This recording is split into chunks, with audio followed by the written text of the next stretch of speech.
This news update is brought to you by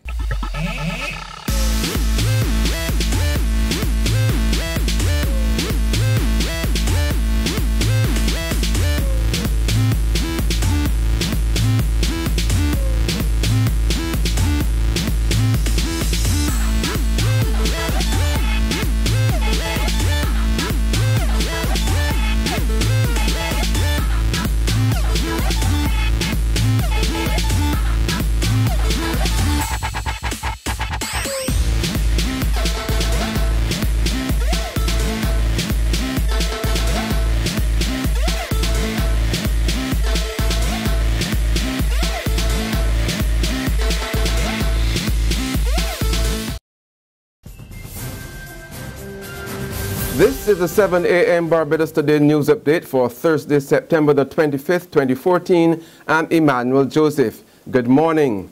Greater transparency is being promised at Barbados' Department of Public Prosecutions. This after the department was officially given copies of a code that will govern the conduct of those who work in the division. Last evening, a copy of the booklet was handed over to Director of Public Prosecutions Charles Leacock by U.S. Ambassador to Barbados and the Eastern Caribbean Larry Palmer during a short ceremony at Baobab Towers. The ambassador said he is happy with the initiative taken by the DPP's office. The prosecutor's code of conduct established clear responsibilities and guidelines for charging and trying criminals in Barbados, something that's crucial for any healthy criminal justice system. Using this code will lead to more consistent, streamlined, and speedier prosecutions, as well as greater transparency, fairness, and objectivity in the criminal justice system, and it will truly be a benefit for the people of Barbados. The local business sector has given government's 19-month fiscal adjustment program a failing grade. President of the Barbados Chamber of Commerce and Industry, Tracy Shuffler, says the program has still not prepared the country for growth. Is that the 19-month adjustment program undertaken by government has been sluggish and well behind targeted pace in both revenue generation and expenditure cutting. Reserves have been shored up by borrowings and seem to have stabilized for the last several months. So has this 19-month adjustment program brought with it the confidence that our economy will be fueled up and ready for growth over the next 3 to 5 years? Clearly not. In sports now, local and regional sports are in for a major boost. As a result of a new partnership deal between Sports Max and Digicel, Caribbean sports will get much greater television exposure. Sports Max Chief Executive Officer Ollie McIntosh says that's going to be his company's focus. We're going to spend a lot of our time on regional sports. So whether it is the professional leagues, high school sports, getting really into high school, bringing that onto the platform, because there's so much sport being played throughout the region, and so much talent to be displayed, and there's just no platform for them to do it.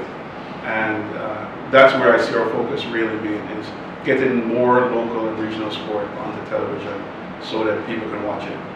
Meanwhile, Digicel's CEO, Mark Lynham, recalled the coverage which Sports Max gave to the finals of the road tennis competition in Barbados last year. We all know that's quite popular. It's kind of indigenous to Barbados, and you can see programs like that getting more coverage and getting more reach, not just here in Barbados but across the region. So it brings in an increased audience and an increased fan base over time. So we're really looking forward to it, and I just think it's going to be a match made in heaven. There's regional and international news after this short break.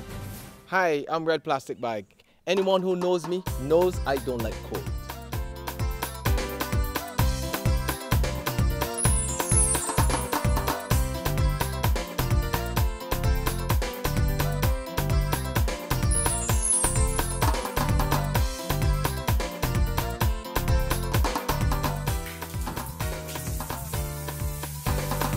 Sunshine reigns in my country. I love it.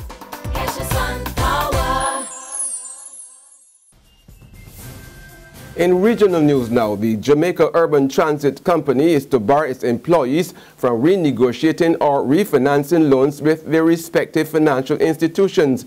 The move is part of a plan to deal with outstanding salary deductions which were to be paid to third parties.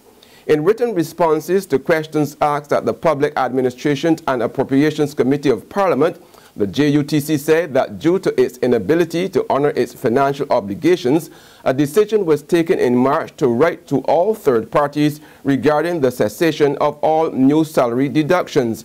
The value of salary deductions which have not been honored by the JUTC has been calculated at $106 million. And finally, the big story on the global front, the United Nations Security Council has adopted a binding resolution compelling states to prevent their nationals joining jihadists in Iraq and Syria. U.S. President Barack Obama chaired the session and said nations must prevent the recruitment and financing of foreign fighters.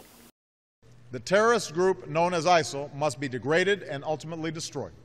This group has terrorized all who they come across in Iraq and Syria. Mothers, sisters, daughters have been subjected to rape as a weapon of war. Innocent children have been gunned down. Bodies have been dumped in mass graves. Religious minorities have been starved to death in the most horrific crimes imaginable. Innocent human beings have been beheaded with videos of the atrocity distributed to shock the conscience of the world. No God condones this terror. No grievance justifies these actions. There can be no reasoning, no negotiation with this brand of evil. The only language understood by killers like this is the language of force. That's how we end our 7 a.m. Barbados Today update. You can join us again at noon. But in the meantime, log on to www.barbadostoday.bb, subscribe to our e-paper and email updates, or like us on Facebook. You can also catch us on Izumi Media in bus terminals or Screenplay in supermarkets and gas stations near you. To get more news and sports, I'm Emmanuel Joseph. Have a wonderful day. This news update is brought to you by